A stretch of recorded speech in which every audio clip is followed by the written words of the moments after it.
অংকুৰিত অসমে বিগত ৩টা বছৰ ধৰি অসমৰ কৃষকসকলক উৎসাহিত কৰাৰ কাৰণে অংকুৰিত অসম কৃষি বঁটা অনুষ্ঠিত কৰি আহিছে। ৬টা শিতানত এই কৃষি বঁটা অনুষ্ঠিত হ'ব। এইবাৰ আমি আকৌ প্ৰপত্ৰ আজিৰ পৰা দিয়া আৰম্ভ কৰিছোঁ। এইটো আমি বৰ উৎসাহেৰে কৃষক ৰাইজৰ কাৰণে এটা আপোনাৰ কম্পিটিশ্যন ৱাইজত আপোনাৰ পাতোঁ কৃষি বঁটা। উদ্দেশ্য এটাই যে অসমখন স্বাৱলম্বী হ'ব লাগে, গ্ৰাম্য অৰ্থনীতি ভাল হ'ব লাগে। এইবাৰ অংকুৰিত অসমত এটা নতুন সংযোজন কৰিছোঁ। সেইটো হৈছে হাঁহ কুকুৰা, যিটো পল্ট্ৰি ডিপাৰ্টমেণ্ট, সেইটো আমি বেলেগকৈ এবাৰ নতুনকৈ সংযোজন কৰিছোঁ।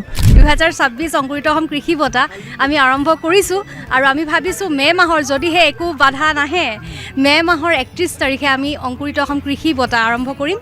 দৰ্শকসকল, বৰ্তমান আমি উপস্থিত আছোঁ খানাপাৰাত অনুষ্ঠিত উদ্যান শস্য মেলা 2026 অংকুৰিত অসমৰ অস্থায়ী কাৰ্যালয়ত। আৰু আমি ইয়াতে উপস্থিত হৈ জানিব পাৰিছোঁ যে তেওঁলোকে 2022 বৰ্ষৰ পৰা এটা কৃষক বঁটা তেওঁলোকে আয়োজন কৰি আছে আৰু এইবাৰো তেওঁলোকে ইয়াত আমি দেখিবলৈ পাইছোঁ তেওঁলোকে প্ৰপত্ৰ প্ৰদান কৰি আছে। আৰু এইবাৰ যি অংকুৰিত অসম কৃষি বঁটা তেওঁলোকে কিবা নতুনত্ব আনিছে নি, বা তেওঁলোকে এই অংকুৰিত অসম কৃষি বঁটাক লৈ তেওঁলোকৰ পৰিকল্পনা কেনেকুৱা ধৰণৰ বা কি নতুন পৰিকল্পনা গ্ৰহণ কৰিছে, এই কথাখিনি জানিবলৈ আজি আমি উপস্থিত আছোঁ অংকুৰিত অসমৰ উদ্যান শস্য মেলাত যি অস্থায়ী কাৰ্যালয়। আৰু ইয়াতে এই অংকুৰিত অসমৰ পৰিয়ালৰ কেইবাজনো সদস্য ইয়াত উপস্থিত আছে। ইয়াতে উপস্থিত আছে জ্যেষ্ঠ সাংবাদিক তথা অংকুৰিত অসমৰ উপদেষ্টা প্ৰণয় বৰদলৈ ছাৰ আছে, আৰু আছে এইফালে ৰমেশ পাণ্ডে আছে, এইফালে আছে অংকুৰিত অসমৰ সহকাৰী সম্পাদিকা নীলোফাৰ ৰহমান, এইফালে আছে সভাপতি নাছিৰ হুছেইন। আমি এই গোটেই কেইগৰাকী বা এই যি তেওঁলোকে কি নতুন পৰিকল্পনা লৈছে বা তেওঁলোকে কেনেকুৱা ধৰণৰ কথা ভাবিছে, এই গোটেই কথাখিনি জানিবলৈ চেষ্টা কৰিম। প্ৰথমে মই জ্যেষ্ঠ সাংবাদিক প্ৰণয় বৰদলৈ ছাৰৰ ওচৰলৈ যাব বিচাৰিছোঁ। ছাৰ নমস্কাৰ। নমস্কাৰ। নমস্কাৰ। এইবাৰ যি অংকুৰিত অসমৰ কৃষি বঁটাক লৈ এতিয়া আপোনালোকে যথেষ্ট প্ৰস্তুতি চলাই আছে, এইবাৰ কিবা নতুনত্ব আহিবনে? নিঃসন্দেহে অংকুৰিত অসমে বিগত 3টা বছৰ ধৰি অসমৰ কৃষকসকলক উৎসাহিত কৰাৰ কাৰণে অংকুৰিত অসম কৃষি বঁটা অনুষ্ঠিত কৰি আহিছে। 6টা শিতানত এই কৃষি বঁটা অনুষ্ঠিত হ'ব। ৰাজ্যৰ বিভিন্ন প্ৰান্তৰ, আচলতে যোৱাবাৰতো প্ৰায় প্ৰত্যেকখন জিলাৰ পৰাই কৃষক আহিছিলে। আৰু তাত আমি যিসকল কৃষক, সাধাৰণতে কি হয় যে সকলো ফিল্ডত যিসকল থাকে অংশগ্ৰহণকাৰী সকলোকে উৎসাহিত কৰিবলৈ বঁটা থাকে, কিন্তু কৃষকৰ কাৰণে বঁটা কম। অথচ আমাৰ ৰাজ্যখনৰ কৃষিজীৱী লোকৰ সংখ্যা প্ৰায় 80%। গতিকে আমি ভাবিলোঁ যে আমাৰ যিটো সংগঠন, আমি কৃষিভিত্তিক কৃষকক সহায় কৰাৰ কাৰণে আচলতে এই সংগঠন, গতিকে আমি ভাবিলোঁ যে আমি কৃষকসকলক উদগনি দিয়াৰ কাৰণে, অনুপ্ৰেৰণা দিয়াৰ কাৰণে অংকুৰিত অসম কৃষি বঁটা কৰোঁ। আৰু বিগত কেইবছৰ আমি খুব ধুনীয়াকৈ খুব সঁহাৰি পাইছোঁ। আমাৰ অংকুৰিত অসম কৃষি ৰত্ন বঁটা আমি 50,000 টকাৰ এটা পুৰস্কাৰ দিওঁ। তাৰ লগতে বহুত ধৰণৰ বেলেগ বেলেগ উপহাৰ টোপোলা থাকে। গতিকে তাৰ উপৰিও আমি কৃষিখণ্ড, মীন পালন, তেনেকৈ হৰ্টিকালচাৰ, উদ্যান শস্য, ঠিক সেইদৰে আমাৰ কৃষি অৰ্থনীতি বা আমি এইবাৰ ছেৰিকালচাৰ, এনেকৈ কেইবাটাও 6টা শিতানত আমি বঁটা দিছোঁ। আৰু প্ৰত্যেক শিতানত প্ৰথম, দ্বিতীয়, তৃতীয় বঁটা যিসকলে লাভ কৰে প্ৰায় 25,000, 20,000, 15,000 টকাকৈ তেওঁলোকে আৰ্থিক পুৰস্কাৰ লাভ কৰে। আৰু বিগত সময়ছোৱাত যোৱাবাৰো প্ৰায় 800ৰ ওপৰ কৃষকে, বিভিন্ন প্ৰান্তৰ কৃষকে অংশগ্ৰহণ কৰিছিলে। এইবাৰ আচলতে নিৰ্বাচনৰ কাৰণে অকণমান আমাৰ অলপমান প্ৰস্তুতিটো অকণমান ঢিলা হৈ গ'ল। এতিয়া আমি ভাবিছোঁ যে যিহেতু নিৰ্বাচন বিহুৰ আগতে হ'ব, আমি বিহুৰ পিছত আমি সম্ভৱ মে'ৰ মাজভাগত বা মে'ৰ 3য় সপ্তাহমানত আমি অংকুৰিত অসম কৃষি বঁটা অনুষ্ঠিত কৰিম। আৰু তাৰ কাৰণে আমি অসমৰ কৃষক ৰাইজক অনুৰোধ কৰিছোঁ যাতে আপোনালোকৰ যিখিনি আপোনালোকে কৃষিখণ্ডত উৎকৰ্ষ সাধন কৰিছে, সেইখিনি আপোনালোকৰ যিবিলাক সামগ্ৰী আছে সেয়া প্ৰদৰ্শন কৰক, আৰু তাৰ লগতে আপোনালোকৰ ইয়াত যোগদান কৰক। যোগদান কৰে আমি ভাবোঁ যে কৃষকসকলে, আৰু ইয়াত যিসকল পেনেলিষ্ট যিসকলক বঁটা প্ৰদান কৰা হয়, এখন খুব ধুনীয়াকৈ এখন বঁটা প্ৰদান সমিতি আছে। সেই সমিতিত প্ৰত্যেকটা শিতানৰ বিশেষজ্ঞ আছে। তেওঁলোকে চালিজাৰি চাই নামবিলাক চালিজাৰি চাই তাৰপৰা বঁটাৰ কাৰণে নিৰ্বাচিত কৰে। গতিকে আমি বঁটা প্ৰদান অনুষ্ঠান সুচাৰুৰূপে অনুষ্ঠিত কৰাৰ কাৰণে আমি ইতিমধ্যে পদক্ষেপ হাতত লৈছোঁ। আৰু সকলো ঠিকে ঠাকে থাকিলে আমি মাৰ্চৰ 3য় সপ্তাহত ইয়াত আমাৰ যিখন পশুপালন মে'ৰ 3য় সপ্তাহত যিখন পশুপালন চিকিৎসালয় আছে বিশ্ববিদ্যালয়, তাৰে যিটো প্ৰেক্ষাগৃহ, তাত হয়তো আমি অনুষ্ঠিত কৰিম। ইতিমধ্যে যোগাযোগ হৈ আছে।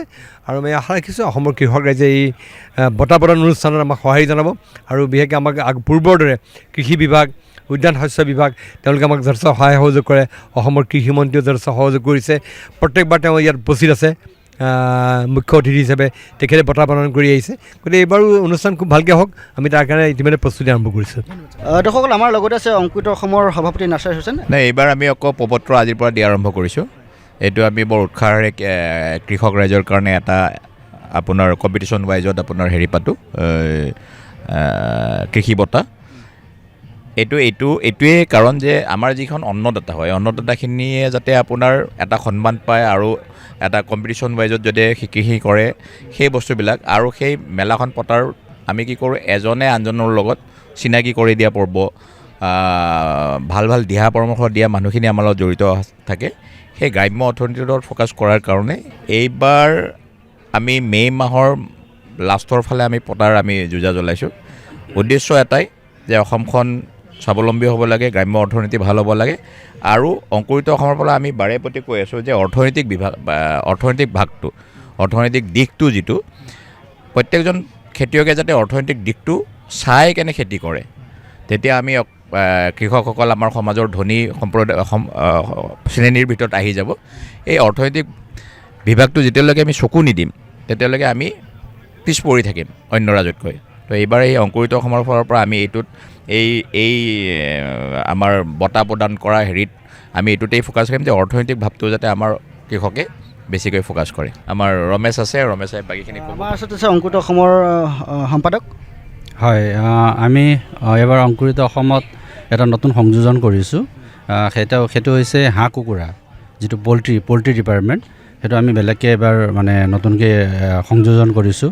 আৰু আমাৰ এগ্ৰি এণ্টাৰপ্ৰেনাৰ বুলি আছিল, সেইটো আমি এতিয়া এবাৰ ৰখা নাই। আমাৰ 6টা শিতানত আমাৰ এবাৰ হাঁহ কুকুৰা পশুপালনৰ বাহিৰেও হাঁহ কুকুৰাৰ ক্ষেত্ৰত যিটো হাঁহ কুকুৰা যিকেইজনে মানে পালন কৰি আছে গোটেই কেটেগৰীত হাঁহ কুকুৰাৰ পালনৰ ক্ষেত্ৰত আমি মানে বিশেষ এটা কেটেগৰী ৰাখিছোঁ। তো মই আহ্বান জনাওঁ, হাঁহ কুকুৰা কৰা পল্ট্ৰি ইণ্ডাষ্ট্ৰীৰ যিবোৰ কৃষক আছে তেওঁলোকে আহি ইয়াতে এপ্লাই কৰক, আৰু তেওঁলোকৰ নিজৰ মানে যিখিনি দেখাবলগীয়া আছে সেইখিনি তেওঁলোকে দেখুৱাওক। হয়, ধন্যবাদ। দৰ্শকসকল, আমাৰ লগতে আছে প্ৰবীণ বৰা ছাৰ। তেওঁ অংকুৰিত অসম কৃষি বঁটাৰ এজন বিচাৰক। আমি তেওঁৰ পৰা এই কৃষি বঁটাটোৱে আমাৰ কৃষকসকলক কেনেকৈ সহায় কৰিব, কেনেকৈ উৎসাহিত কৰিব, সেই বিষয়ে আমাক অকণমান জনাওক ছাৰ। ধন্যবাদ। মই প্ৰবীণ ভৰালী।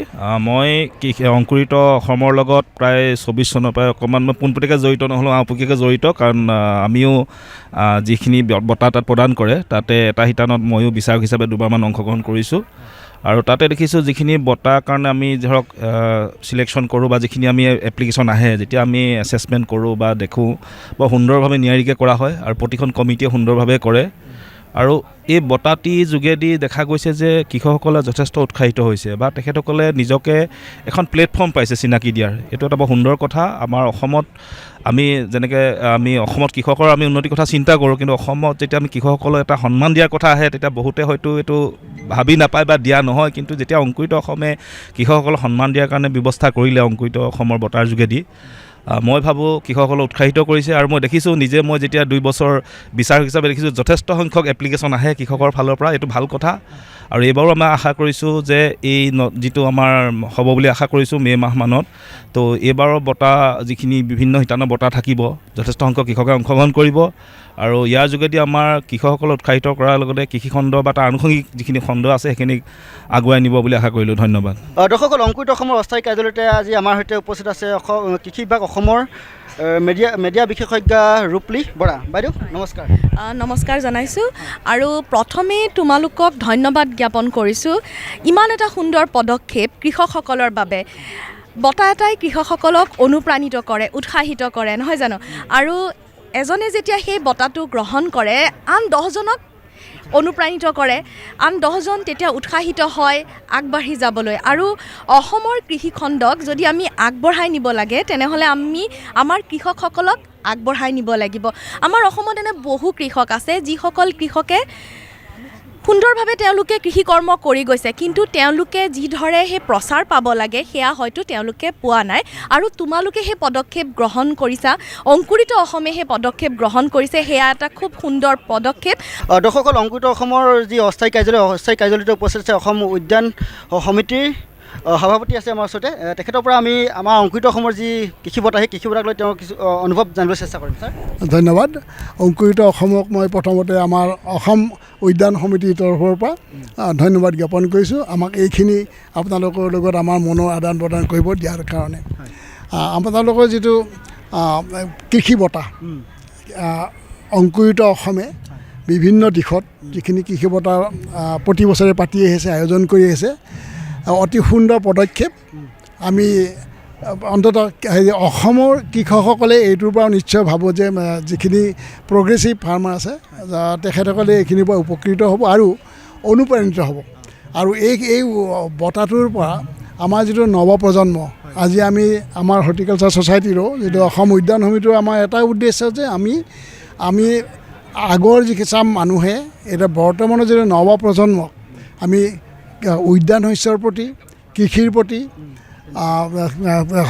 ফিচাৰীৰ প্ৰতি, চেৰিকালচাৰৰ প্ৰতি, ভেটেনেৰীৰ প্ৰতি, মিল্কৰ প্ৰতি আমি কেনেকৈ ধৰণৰ তেওঁলোকক আকৰ্ষিত কৰি তেওঁলোকক সংস্থান দিবৰ কাৰণে, নিজৰ সংস্থান দিবৰ কাৰণে সেইটা আমাৰ তাত চিন্তা কৰিছোঁ। আৰু আমি যদি এনেকুৱা ধৰণৰ বঁটা আমি তেখেতসকলক দিওঁ, এতিয়া আমি কৰোঁ, তেতিয়া এটা উদগনি পাব যে হয় এনেকুৱা ধৰণৰ কাম কৰিলে নিজৰ সংস্থানৰ উপৰিও যে আমাৰ এটা ৰাইজৰ মাজত স্বীকৃতিও এটা হয়।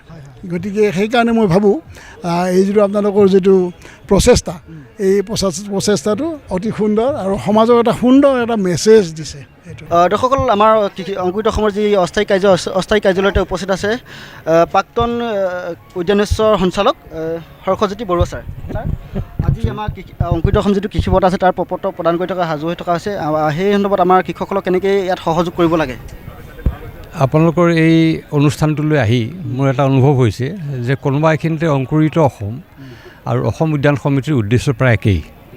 আপোনালোকে এটা প্ৰতিযোগিতাৰ ভাৱ আনিবলৈ চেষ্টা কৰিছে, প্ৰথম পুৰস্কাৰ দিয়ে, দ্বিতীয় পুৰস্কাৰ দিয়ে। আমিও তেনেকেই ইয়াত কিছুমান শিতানত আমি কিছুমান পুৰস্কাৰ দিবলৈ চেষ্টা কৰিছোঁ। এইটোৱে কৃষক বা নৱপ্ৰজন্মৰ মাজত এটা প্ৰতিযোগিতাৰ ভাৱ আনে।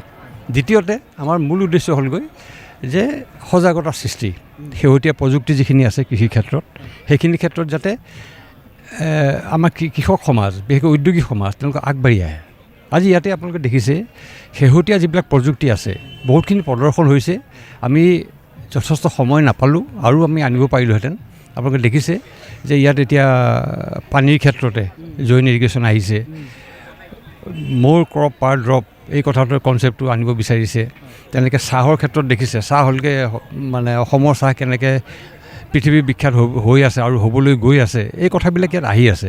আৰু আপোনালোকৰ অংকুৰিত অসমৰ মই দেখিছোঁ আপোনালোকে যোৱা বছৰকেইটাত আপোনালোকে যথেষ্ট উৎসাহ যোগাইছে। এইটো সেইখিনিতে আমি ভাল পাইছোঁ এইকাৰণেই যে আমাৰ লক্ষ্য আপোনালোকৰ লক্ষ্য প্ৰায় একেই। অংকুৰিত অসমৰ কাৰ্যালয়তে আমি লগ পাইছোঁ অংকুৰিত অসমৰ সহকাৰী সম্পাদিকা নীলোফাৰ ৰহমান। আমি তেওঁৰ পৰা জানিবলৈ চেষ্টা কৰিম এই অংকুৰিত অসমৰ কৃষি বঁটাক লৈ তেওঁলোকে এতিয়া কেনেকৈ সাজু হৈছে। সাজু হৈছোঁ, খুব দৌৰা-দৌৰি লাগিছে। আমাৰ ইয়াৰ আগত 2024-25 চনত খুব সুন্দৰ কৃষক বন্ধুসকলৰ আমি সহযোগিতা, মৰম পাইছোঁ আৰু তেওঁলোকৰ সহযোগিতা পাই আৰু দুগুণ সাহসেৰে 2026 অংকুৰিত অসম কৃষি বঁটা আমি আৰম্ভ কৰিছোঁ। আৰু আমি ভাবিছোঁ মে' মাহৰ যদিহে একো বাধা নাহে, মে' মাহৰ 31 তাৰিখে আমি অংকুৰিত অসম কৃষি বঁটা আৰম্ভ কৰিম। সেই অনুষ্ঠানটো হ'ব সেইদিনা আমি ভাবিছোঁ। আৰু ইতিমধ্যে আপুনি জানে যে আমাৰ পত্ৰ য'ত আমাৰ উদ্যান মেলা হৈ আছে, কৃষি উদ্যান মেলা, ইয়াতে আমি পত্ৰ প্ৰেৰণ কৰি আছোঁ। আৰু ইয়াৰ উপৰিও তেওঁলোকে কোনো কৃষকে যদি ইণ্টাৰেষ্টেড মানে আগ্ৰহী কৃষকে যদি মানে কৃষক বঁটাৰ কাৰণে আবেদন কৰিব বিচাৰে তেওঁলোকে পত্ৰবিলাক ক'ত পাব আৰু কেনেকৈ যোগাযোগ কৰিব? পত্ৰবোৰ যদি তেওঁলোকে জানিব বিচাৰে, তেওঁলোকে যিটো আমাৰ অফিচিয়েল নাম্বাৰ হয় তাতে হোৱাটছআপ কৰিলে হ'ল, হাই বুলি পঠিয়াই দিলে হ'ল, ফৰ্মখন তেওঁলোকলৈ আমি পঠিয়াই দিম। নাম্বাৰটো মই কৈ দিছোঁ 6001051306। আৰু এবাৰ কৈছোঁ 6001051306। আৰু দৰ্শকসকলে মন কৰিব, আমি তলতে এই নাম্বাৰটো লগাই দিছোঁ, আপোনালোকে সেই নাম্বাৰটোত যোগাযোগ কৰিলে পাব নহয় জানো? আৰু এটা ভাল খবৰ, এইবাৰ হাঁহ কুকুৰা পালকসকলৰ বাবে ভাল খবৰ। এটা নতুন শিতাল আমাৰ ইয়াতে এড হৈছে। কৃষি, উদ্যান শস্য, হস্ততাঁত আৰু বস্ত্ৰশিল্প, মীন পালন, পশুপালন, হাঁহ কুকুৰা পালন, পল্ট্ৰিৰ লগত যিসকল জড়িত তেওঁলোকৰ বাবে এবাৰ ভাল খবৰ।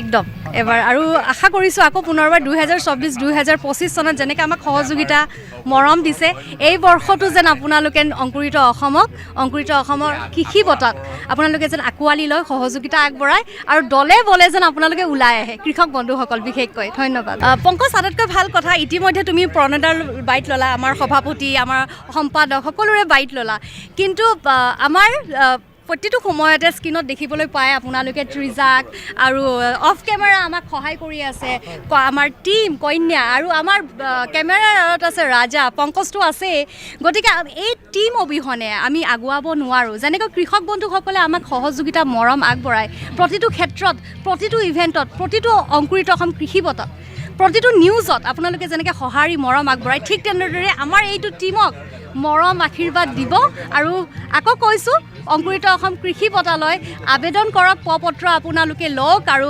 ফিল আপ কৰি আমালৈ পঠিয়াওক ইতিমধ্যে মই অফিচিয়েল নাম্বাৰটো দি দিছোঁ এতিয়া তৃজা কিবা এটা কোৱা সদায় এনে একেটাৰে আমি এনেকৈ কাম কৰি যাম বুলি আগবাঢ়ি যাম এনেকৈ আৰু আমাৰ এই বণ্ডিংটো থাকিব লাগিব সদায় চিৰযুগমীয়া হওক বাকী আমাৰ চেনেলটো উঠাব লাগিব ভালদৰে হাতে হাত ধৰি সহযোগিতাৰে আগবাঢ়িম একেবাৰে কণমানি ছোৱালীজনী কৃষ্ণা কন্যা কোৱা এতিয়া আপোনালোক কৃষকসকলে যোগাযোগ কৰক আহক প্ৰপত্ৰ আমাৰ পৰা গ্ৰহণ কৰক আমাৰ যিহেতু ২৬ চনৰ যিহেতু মানে বঁটা প্ৰদান কৰা হ'ব আপোনালোক আহক গ্ৰহণ কৰক সোনকালে আপোনালোকক লগ পাম আমি একেলগে সেয়াই আৰু ধন্যবাদ